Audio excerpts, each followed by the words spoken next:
Double Direct. Thank you so much. How are you? Amazing. It's lovely to be here. That's a headband. That is a headband, yeah. Loving the look. Yeah, my hair is, it's not doing its thing today, so I had to put the headband on. The hair isn't hairy. Yeah, pardon me? No, it's not. It's not. So on goes the headband. So I first found out about your brand through Sharon. Oh, amazing. Yeah. And I'm actually wearing a Sharon X Hekaya dress. You are indeed, yeah. I'm sad it has no pockets. Oh, yeah, we tried to put pockets in a lot of them, but that's good feedback. We'll include the pockets. No, there are pockets in like, you sent me 3 outfits, yeah, right? And all the other 2 had pockets. And I was like, but this is the one I wanted to wear. Oh, okay, fine. That is good feedback. We shall include pockets next time. So before we get into the brand and into the clothes, tell me about yourself, Rashlin. So my name is Rashlin Bhachu. So I am the founder of Hekaya. So Hekaya is a e-commerce brand. So we launched, well, we can get into the more of the brand story later, but Hekaya launched in Kenya in 2020. I love how the only thing you've told me is your name.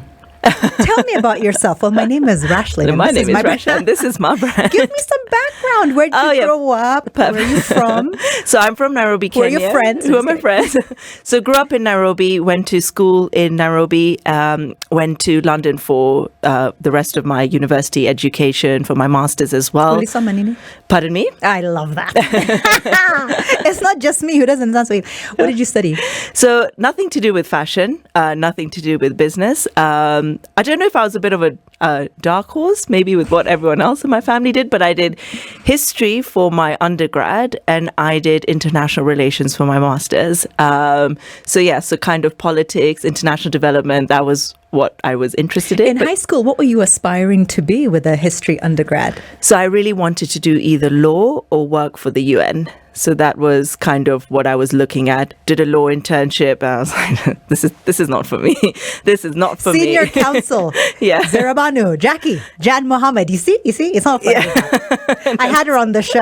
Oh, did you? Amazing. Yeah. She did it. Yeah. And now she's amazing. I mean, she's thriving in law, you know? But I can see, what was it about the law that you were just like, not my struggle? I think it was just, maybe it was just being bogged down by cases, the language, I couldn't really see myself, but it's when you watch those law programs and they make them, I don't know, what's the word? Comme ci, comme ça. Anyways, you're like, this is what I want to do. Like, or you want to work, for the... I want to be Olivia Pope. I want to be Olivia Pope. That's the one.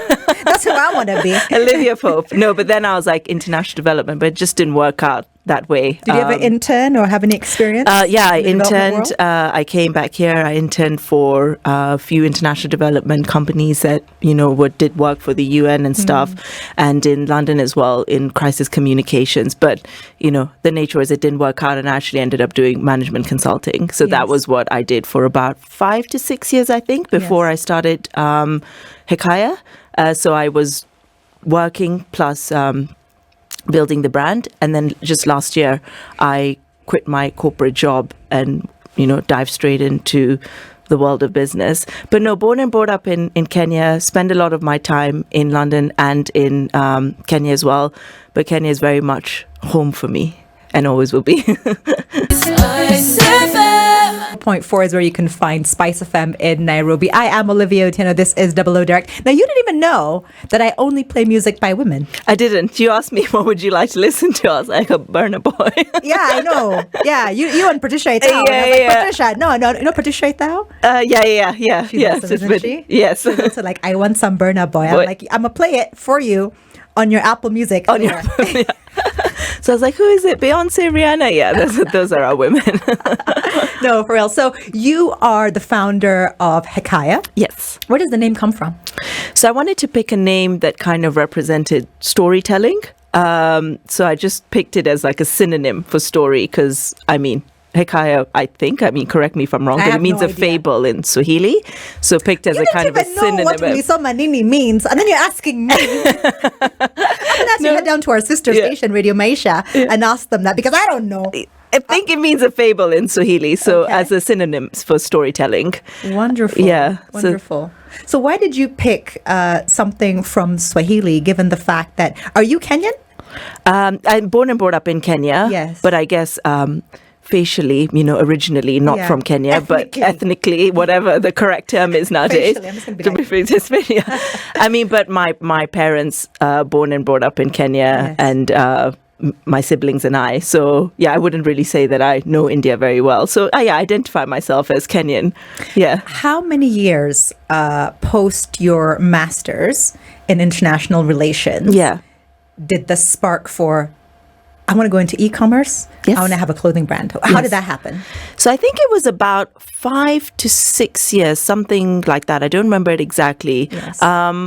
Before it was just, I just want to get some experience. I am in London, want to work corporate and just climb the ladder. But I guess in the back of my head, I knew that I would want to own my own business, whatever that looked like. So I wouldn't say that London is tough. Yeah. It's a bit of a rat race. But I wasn't inclined or looking towards e-commerce. It's something that I would say happened quite naturally. I saw a gap in the market, and I thought that it would be a good time to start the business.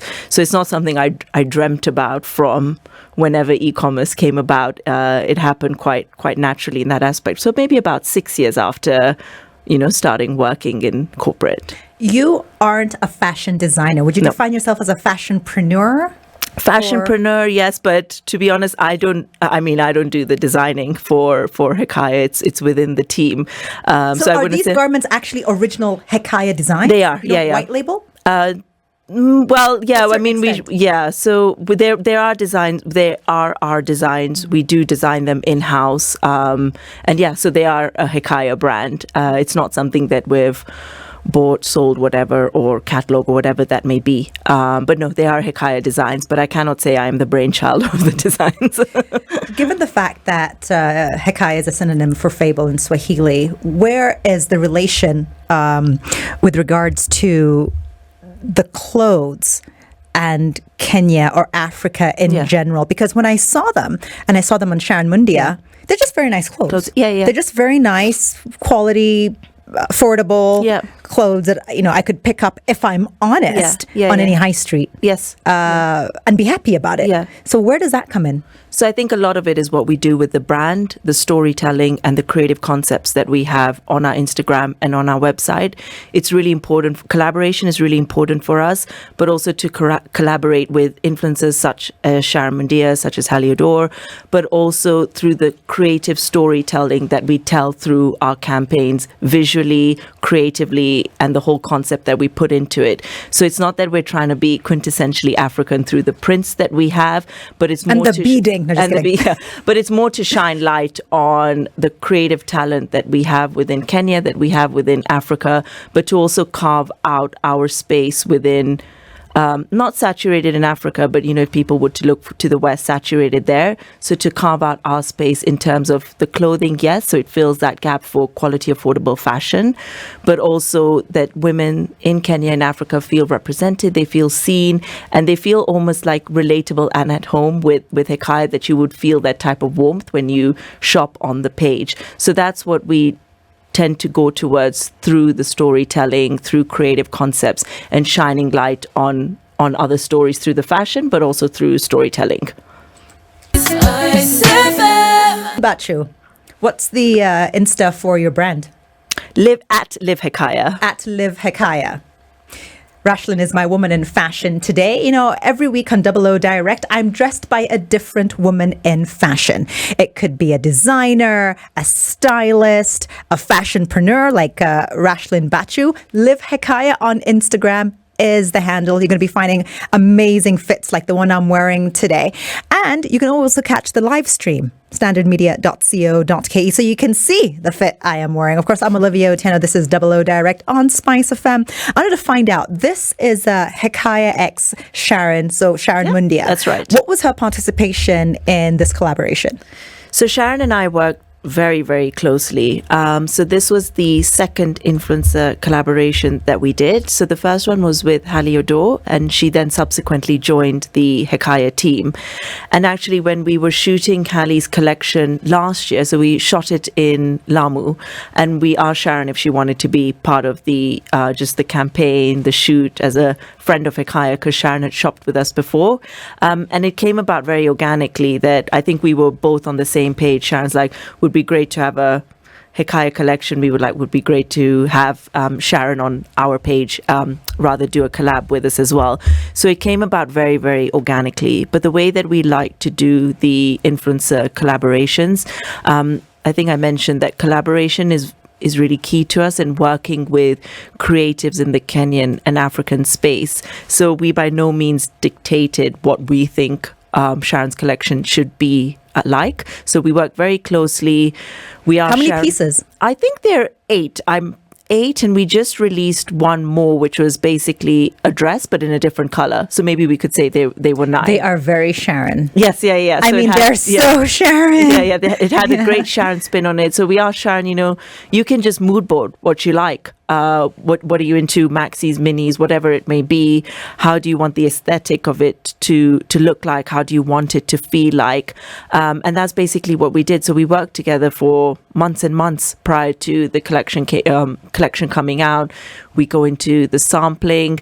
But actually, I remember I said this to Sharon. I was like, the designing doesn't actually take that long, but what I like to, and as a team, what we like to actually focus on is what's the story behind this campaign. So it's not, I've designed this collection, bang, it's on the website, please go buy it. We like to tell the story around it. So for Sharon, it was for her celebrating 10 years in the industry, I believe. So it was I wouldn't say coming of age, but it was more like marking that milestone. And it was the way that we shot the videography around that. We shot somewhere just outside of Nairobi. So Sharon actually scripted a poem, which went part and parcel with the campaign. And obviously the dresses were all in the video, but it's more visually you're seeing the dresses, but more you're aligning with and thinking about what Sharon is saying in the poem, but also creatively what we're trying to represent through the video. So that actually takes a little bit of time. What do we want to script? What does it look like? What's the message that comes across? And then obviously the sampling, does this look good, etc. But Sharon very much wanted to make it a collection for every woman, basically. That's why we get some middies and a lot of maxis. The fit, I think, is very flattering for a lot of sizes. Very generational. Body shape. I think you'll find something for you, irrespective of your height, your weight, and your general style. I want to find out, where are the clothes made? So we make all of the clothes abroad. So we have and I guess I'll explain the reason why we do this. We have a Hekaya fabric that has become our signature fabric. So it's a cotton and linen fabric, but we wanted to make it affordable as well. Because as a fabric, it tends to be quite expensive. It's got a lot of longevity in it. It's a heavy fabric. I didn't pick an outfit made out of that fabric intentionally because it's quite heavy, and I knew I'd be going somewhere after, and it's crazy hot. Exactly. But, it is durable. It's durable. So I think we wanted to keep that same ethos that's baked into the brand. So a high quality but affordable at the same time. So I guess that's why we initially looked abroad to make it. It's, we're not a huge team right now, but definitely as we continue to grow and grow, we made shoes last year, which are made in Kenya, and we've got a bag which is made in Kenya, and then slowly starting to build out the capability for the made in Kenya clothes as well. What is this dress called? Does it have a name? This one is the orchid dress. The orchid dress. Yeah. Tell me the story behind that. So it comes again into the storytelling. So it was more, there's no set, rhyme or as to why, just what resonates with you. So I think because I can feel that. I once visited somebody who keeps orchids. Shout out to my former accountant. You know who you are. And I could feel this color specifically more so than the fabric, but the color and the fact that it's pleated. Yes, I love the pleats. It gives it such a definition. So I think it was around the colors as well. So orchid, I guess this one. Plus you've matched your eyeshadow really nicely. Intentionally, and the lips. I know. Thank you, Rashlin, for noticing. And then we've got the mimosa. I think that's a different style. So it's more around just words that might resonate with the color, the style, the fit of the dress. Sometimes we've done it places in Kenya for previous collections, places in Africa, but kind of get the word and mash it up. So it's still a word derived from another word. The Instagram, they are Livehekaya because Hekaya was taken. Do you know what it is? Sorry, what Hekaya is, like, not Livehekaya, but what Hekaya is on. Good question. Don't remember. I found out Olivia.com is a lesbian cruise. It's a bit different from what you're doing here, but there we go. It's all women, though. It's still all women. It's still all of the women. A bit too much for the women. We ain't gonna go there. How are you? Good morning. I'm Olivia Tieno. I am with my woman in fashion today, and we want to talk money. You left a corporate job in London. Yeah. Your parents, I assume they paid for your university? That's right. Yeah. They spent a lot of money educating you in high-end schools in Nairobi, taking you to the UK to do you feel, actually, before we get into the money, you should have just taken 3 years as a gap year to then discover what you want to do and have different experiences? Or do you feel, and fair enough, right, that your undergraduate degree in international, history, and then your master's in international relations have given you an edge in this e-commerce business? So I think the way that I always think about it is that in terms of what we study university or what it is, it gives you that skill set. So unless you're going down the path of being a doctor or a lawyer, in terms of medicine, what you're studying, but a lot of what, if it's business, like history, like I did, if it might be some other social sciences, a lot of them might be interchangeable because the skills can be used in different work environments. For example, like I think sometimes when you don't know, you wouldn't naturally think that a history international relations degree might lead you into financial consulting, which is what it did for me. But it was the skill set that you get from having those degrees in terms of the analytical skills, and that's what helped in a corporate setting. But then I guess you've got to just start somewhere, because university prepares you in one way, but once you get your internships, then you work, then it opens up a whole different learning experience. And then in terms of figuring out what I did want, I guess I knew I wanted to have my own business. I just didn't know what that looked like, but I definitely knew I needed to skill myself up. So I was like, I need to just learn in a high-paced environment, learn from other people, and then once that comes in terms of the business idea, etc., then I'll know what it is. Basically, any online courses? Have you gone online and just done any certificates, or just brushed up on maybe your, I don't know, bookkeeping? Or I've not done any certification courses, but I like to learn a lot from what I really like now that, in this digital online space environment, there's a lot of knowledge out there that other entrepreneurs are willing to teach fellow entrepreneurs. Masterclass. I love those. Yeah, that type of thing. Yeah. And I really enjoy those, whether it might be a podcast, a masterclass, for example, just learning from other people who've done it before you and just trying to soak in as much knowledge as you can. But then a lot of it is just learning from lessons, mistakes, whatever not such thing as a mistake, but your lessons, and then just learning on the ground, being ready to just get your hands a bit dirty and just kind of get stuck in the deep end, that feeling of being uncomfortable. Yes. So comfortable with being uncomfortable, and just I just want to learn in this environment. Money. All right. At what point were you, because, you were still working as you started your business. Yeah. So how many years were you working after launching Hekaya formally? I worked for 1 year. And where's the business registered? We're registered here. Okay. So you're working in London. Yeah. You came to Kenya. Yeah. Said, Mom, Dad, starting a business. Yeah. Were they supporters, silent angel investors? No, my parents have been super, super supportive. So yeah. Okay. So it wasn't but I guess it's just, I didn't go in all in. We didn't go through an accelerator, for example, or raise any investment in that sense at the beginning. So I guess it was very bootstrapped at the beginning. I was a sole founder, but then I'm still a sole founder, but meaning in the sense I was a solopreneur. I did everything. Solopreneur, I love it. Everything. Yeah. I'm no longer a solopreneur. You made your own tea and everything. Yeah. No, but seriously. Okay, so now coming to your first season of profitability, because I assume you're now a profitable business. Yeah. Right? How did that look? As in season of profitability? Yes, because what happens is you launch the company, you're still working in corporate, and then it gets to a point where you're like, okay, we're about to break even now. I need to make the decision, and the business is growing, right? I need to now, because you're working in London, are you not? Yes. Right? Yeah. You're manufacturing or producing in London or in the UK, and then you're importing your finished product, the garments, into Kenya. Right? So there's somebody here, mom, dad, friend, you know, you're in the UK, and I assume you're working there a 9 to 5 general corporate job. At one point you just say, okay, I'm packing it in, Mr. We're going to Kenya. We're going to be living there. Yeah. And he's like, what now? Okay. What now? No, so I guess at the beginning, so prior to Hekaya, we actually launched as Velvet. So that's not a good name. Not a good name. The OGs might remember us. We're not a good name. We've been Hekaya a lot longer than we've been.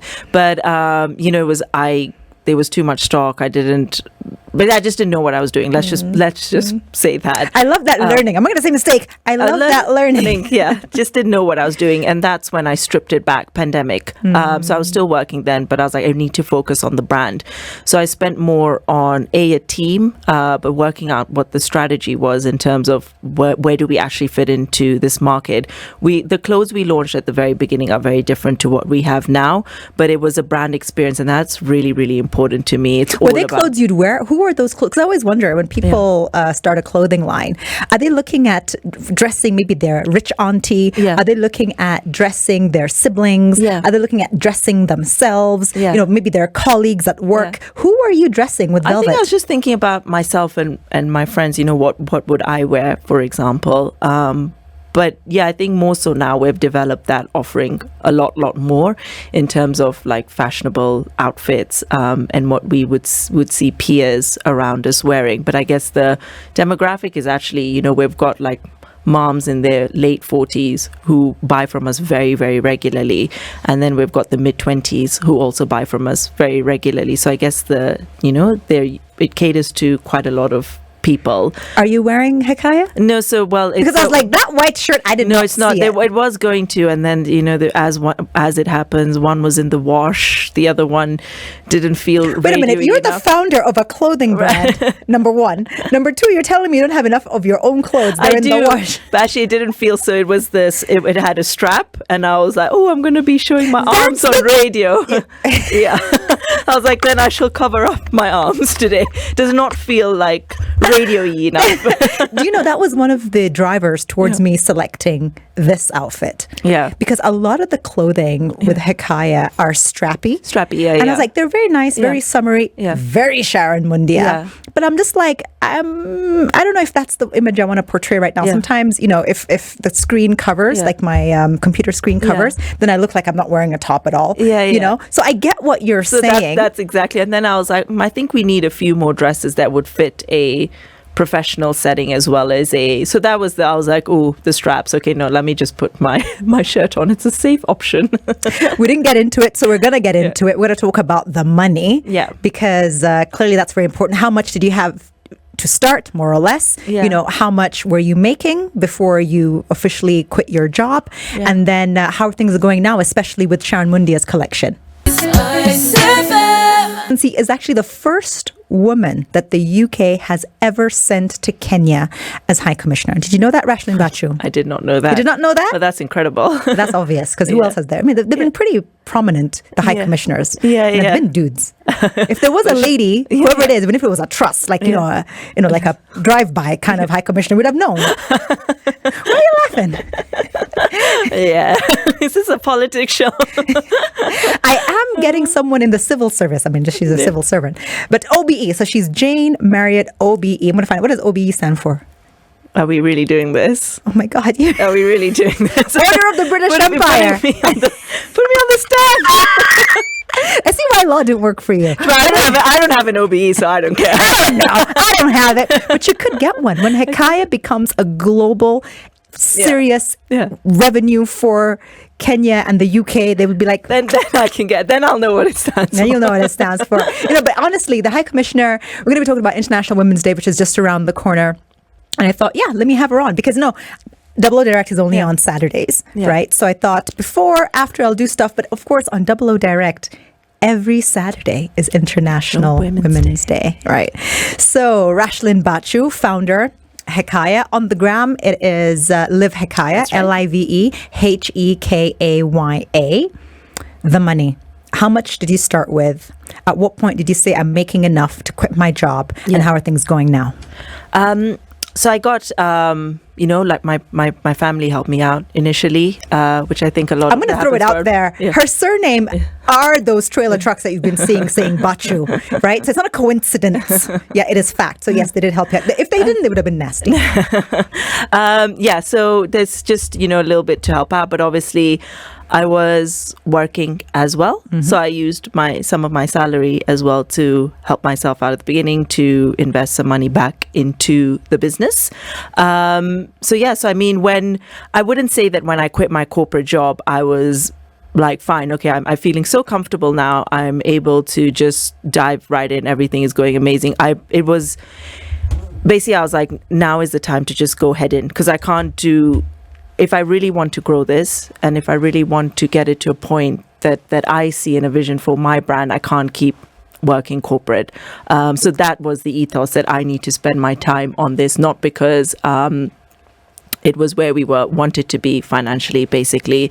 So what were the biggest costs starting off? What were the biggest? Where did most of the money that your parents helped out and you were working to put in go to? On the clothing, on the overheads, not the overheads for as in the clothing, the production, the actual product itself.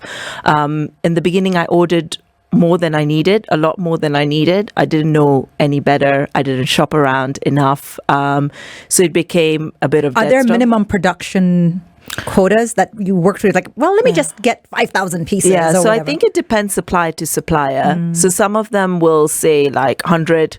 Some will say 20, some will say 50. So it just depends. But it was also about finding manufacturers that we like, suppliers that we like, and we're getting what we want as well. So I guess in the beginning, it's a little bit of that risk, because you're ordering something, but you're not really sure, will this move or not move? So it was too much at the beginning, basically. But, you live and you learn. Yes. And I think now we've found a little bit of a sweet spot. Yeah. So in terms of profitability, where are you now? A lot of the money that we invest back into the business. In order to grow, you just need more money. You need to pump more money. Kenya is a market, but where we would like to look outside of Kenya as well, look to other countries in Africa. So I guess that's a little bit of a vague-ish response, but it's in the sense that it's at the stage where I would just like to pump more money back in just to allow the business to grow and grow and grow. How many employees? So we are a small team that packs a punch. So we are 4 full-time and 2 consultants. Yes. Yeah. Sharon Mundia. Yeah. Ex Hekaya. How many pieces do you know in terms of volume? I know you said there were 8 or 9 designs. 8 or 9, yeah. And of those 8 or 9 designs, how many pieces did you produce of each? So we produce around 50 to 60 of each. So our sizing range is S to XL. So it is 50 to 60 of each of the piece. So about 10 of each size. Yeah, well, some would, depending which size moves quicker than the others. Maybe a bit more in the medium or large. Okay. That sounds fantastic. It's going to be the first round sold out. So that was 500 pieces. So the first one it was I would say the November and December period was really wonderful for us as a brand, and working with Sharon. That's when I contacted you. That's when you contacted. It's been a long time coming. Yeah. But it also shows when something wonderful like that happens, it also shows the cracks and what you need to work on as a business. We put in a new we put in a new order very quickly, because we didn't want, we wanted to cash in on the Christmas period as well. We released Sharon's collection just before Black Friday. Yes. Or rather in the Black Friday period. So we wanted to capitalize on Christmas as well. So we put in an order super quick, but suppliers were COVID pandemic, it was being felt in a lot of places still. So that slowed us down a lot. We had a lot of cracks that that showed up then, but it was real sort of stamina building. I can imagine. I can imagine. So tell me, what lies in store for Hekaya moving forward?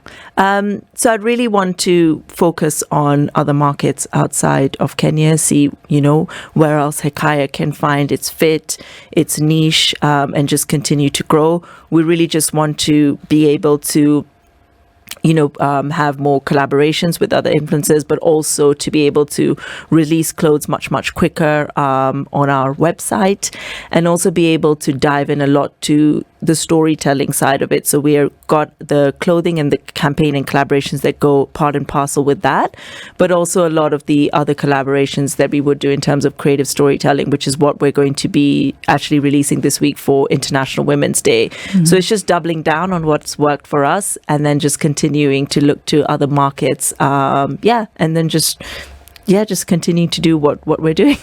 You told me that you have a podcast where you're giving some tidbits to entrepreneurs. And one thing I want to ask you is, from the learnings you've experienced, what advice do you have for the next Rashlin Bhachu? I think it would just start. And this is something that I always say, because I guess, I was working and I launched the business as well. It was not perfect. I did not get everything right. So it's, if you've got an idea, if you've got a passion, just start. Keep going, keep going for it, keep working on it. It might evolve into something else, or it might just explode into what you want it to be. So it's just keep working hard, keep that vision in your mind. There can be a lot of outside noise, but also and business is not linear, business is very difficult.